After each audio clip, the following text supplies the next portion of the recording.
بسم اللہ الرحمن الرحیم۔ اگر دولت سنبھال سکتے ہو تو کسی بھی نماز کے بعد انا اعطیناک الکوثر سینے پر ہاتھ رکھ کر پڑھ لیں، ذاتی مقام، گاڑی اور بے تحاشا دولت آ جائے گی۔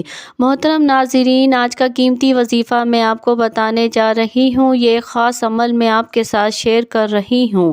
اس وظیفے کی اتنی برکت ہے کہ آپ کے بگڑے کام سنور جائیں گے۔ آپ کا دولت کا مسئلہ ہے، لڑائی جھگڑے کا مسئلہ ہے، گھر میں تنگ دستی محتاجی ہے، گھر میں لڑائی جھگڑے بہت زیادہ ہیں، اگر کوئی بات نہیں مانتا یا کاروبار میں اس میں برکت نہیں ہے یا منافع نہیں ہے یا کاروبار چل نہیں رہا، بس یہ ایک وظیفہ کرنے سے جو معجزات ہوں گے آپ دیکھتے رہ جائیں گے۔ اور کافی لوگ ایسے ہیں جو وظیفہ کر کر کے تھک چکے ہیں لیکن ان کو کامیابیاں نہیں ملتی، ان کے راستے میں اسی طرح کی رکاوٹیں ہیں، اسی طرح کی بندشیں ہیں، تو ان کے لیے بھی یہ عمل ہے، وہ بھی اس وظیفے کو کر لیں تو انشاءاللہ اللہ پاک ایسا معجزہ فرمائیں گے، اللہ پاک ایسا کرم فرمائیں گے کہ تمام مشکلات، تمام پریشانیاں ختم ہو جائیں گی۔ آج کے دن یہ خاص وظیفہ کیجئے۔ اس سورت کو پڑھنے والا آج تک کبھی کسی حاجت سے محروم نہیں رہا، اس آیت کو پڑھنے والے کو مانگنا نہیں پڑتا اور اسے مل جاتا ہے۔ میرے بہنیں، میری بھائیوں، نبی کریم صلی اللہ علیہ وآلہ وسلم نے فرمایا، اے عبداللہ بن قیس، کیا میں تمہیں جنت کے خزانوں میں سے ایک خزانے کے متعلق نہ بتاؤں؟ میں نے عرض کیا، یا رسول اللہ صلی اللہ علیہ وآلہ وسلم، کیوں نہیں، ضرور بتائیں۔ تو آپ صلی اللہ علیہ وآلہ وسلم نے فرمایا، تم کہو لا حول ولا قوت الا باللہ، نہ گناہ سے بچنے کی ہمت ہے، نہ نیکی کرنے کی طاقت مگر اللہ کی توفیق صحیح ہے۔ بخاری اور مسلم نے اس روایت کیا ہے۔ تو میرے بھائیوں، آج کا یہ جو وظیفہ ہے، اس کو کتنی تعداد میں پڑھنا ہے، کس وقت پڑھنا ہے، اور اس وظیفے پڑھنے سے کیا کیا فائدہ آپ کو ملیں گے، آج کی اس خاص ویڈیو میں ہم آپ کو اس کے متعلق سب کچھ بتائیں گے۔ حدیث پاک صلی اللہ علیہ وآلہ وسلم کا ارشاد ہے، اے لوگو، اتنی عبادت کرو جو قابل برداشت ہو، کیونکہ اللہ ثواب دینے سے رک نہیں سکتا یہاں تک کہ تم کسی خوف عبادت کرنے سے اکتا جاؤ گے۔ اب آپ نے اس سورت کو کیسے پڑھنا ہے، کس ترتیب سے پڑھنا ہے، اب یہ طریقہ کار جان لیجئے۔ جب تک آپ کو طریقہ کار نہیں پتہ ہوگا پھر عمل اثر نہیں کرتا۔ کچھ خاص احتیاط ہوتی ہیں، تو اب اس کا طریقہ کار جان لیجئے۔ احتیاط میں سب سے پہلے یہ ہے کہ وقت آپ نے اس عمل کو کرنا ہے۔ دیکھیے، آپ فجر، ظہر، عصر، مغرب، عشاء، تہجد کسی بھی نماز کے بعد کر سکتے ہو، اس میں کوئی پابندی نہیں ہے۔ جب بھی آپ کو وقت ملتا ہے آپ اس وظیفے کو کر سکتے ہو، اس میں کوئی پابندی نہیں ہے، کوئی بھی مرد کر سکتا ہے، کوئی بھی عورت کر سکتی ہے۔ اکثر کچھ مردوں کو بھی مشکلات کا سامنا ہوتا ہے کیونکہ مرد بیچارے اپنی بیوی بچوں کے لیے، اپنا گھر پالنے کے لیے باہر محنت مشقت کرتے ہیں۔ اسی طرح کچھ عورتوں کو بھی بہت سے مسائل ہوتے ہیں، وہ بھی اس عمل کو کر سکتی ہیں اور لازمی کریں تاکہ آپ کی زندگیوں میں آسانیاں آئیں۔ جو بھی آپ کا مسئلہ ہے، بس آپ نیت رکھ کر یہ پڑھو گے، یہ عمل کرو گے تو آپ کے مسائل حل ہو جائیں گے انشاءاللہ۔ اس وظیفے کی برکت سے اللہ پاک کی خصوصی رحمت ہوگی۔ عورتیں اس کو خاص ایام میں بھی کر سکتی ہیں، اس میں بھی کوئی پابندی نہیں ہے۔ اگر پہلے آپ کو کوئی عمل کرتے ہیں، کوئی وظیفہ کرتے ہیں یا کوئی تسبیح کرتے ہیں، اس کے فوراً بعد بھی اس عمل کو کیا جا سکتا ہے، اس میں بھی کوئی پابندی نہیں ہے۔ وقت کو مد نظر رکھ کے وظیفے کی طرف چلتے ہیں۔ اعوذ باللہ من الشیطان الرجیم، بسم اللہ الرحمن الرحیم۔ یہ وظیفے کا حصہ ہے، آپ نے لازمی پڑھنا ہے۔ اس کے بعد آپ درود شریف پڑھیں گے، ایک بار میرے ساتھ بھی پڑھیں۔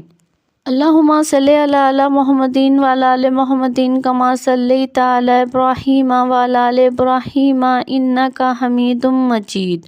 اللہم بارک علی محمد وعلی آل محمد کما بارکت علی ابراہیم وعلی آل ابراہیم انک حمید مجید۔ یہ درود پاک آپ نے 7 بار پڑھنا ہے آپ صلی اللہ علیہ وآلہ وسلم کی ذات پر۔ اور اگر کسی میرے بہن بھائی کو یہ درود پاک نہیں آتا، کوئی سا بھی پڑھ سکتے ہیں جو اس کو آتا ہے، اور کوئی بھی نہیں آتا تو وہ اتنا کہہ سکتا ہے صلی اللہ علیہ وآلہ وسلم۔ اس کے بعد آپ نے یہ سورۃ کوثر انا اعطیناک الکوثر پڑھنی ہے۔ قرآن پاک کی سورۃ کوثر کے نام سے بھی ہم جانتے ہیں۔ اس سورت کو آپ نے کب پڑھنی ہے، کیسے پڑھنی ہے، کتنی بار پڑھنی ہے، سب طریقہ بتاؤں گی انشاءاللہ۔ جب آپ اس وظیفے کو کریں گے یہ سب پریشانیاں آپ کے اوپر سے دور ہو جائیں گی۔ اللہ پاک اسی صورت میں ہمیں یہ آگاہ بھی کر رہے ہیں کہ ہم غمگین اور اداس نہ ہوں، کیونکہ ہر مصیبت کے بعد آسانی ہوتی ہے۔ لہٰذا اگر کوئی اللہ تعالیٰ کے دین پر ایمان رکھتا ہے، اللہ تعالیٰ کے وعدوں پر کامل بھروسہ رکھتا ہے، اور اللہ تعالیٰ کے کلام اور رسول اللہ صلی اللہ علیہ وآلہ وسلم کی باتوں پر مکمل یقین رکھتا ہے، تو وہ مصیبت کے بعد آسانی ضرور دیکھے گا۔ اس کی زندگی میں تنگی کے بعد خوشحالی ضرور آئے گی۔ آپ نے اس سورت کو صرف 21 بار سینے پر ہاتھ رکھ کر پڑھنا ہے، اچھی طرح پڑھنا ہے۔ جب آپ اس کو پڑھیں گے آپ کے ذہن میں آپ کے مقصد ہوں گے، جو آپ کے لیے مشکلات بنی ہیں، جو آپ کی حاجتیں ہوں، آپ یقیناً اسی نیت سے ہی کریں گے کہ آپ کے تمام مسائل دور ہو جائیں۔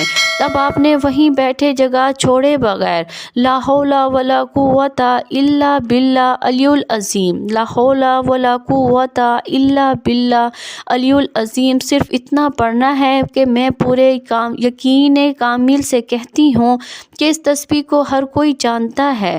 لا حول ولا قوت الا باللہ کا مطلب ہے، حضرت عبداللہ بن مسعود رضی اللہ عنہ فرماتے ہیں کہ لا حول ولا قوت الا باللہ کو میں نے رسول اللہ صلی اللہ علیہ وآلہ وسلم کے سامنے پڑھا تو آپ صلی اللہ علیہ وآلہ وسلم نے فرمایا کہ اس کا مطلب جانتے ہو کیا ہے؟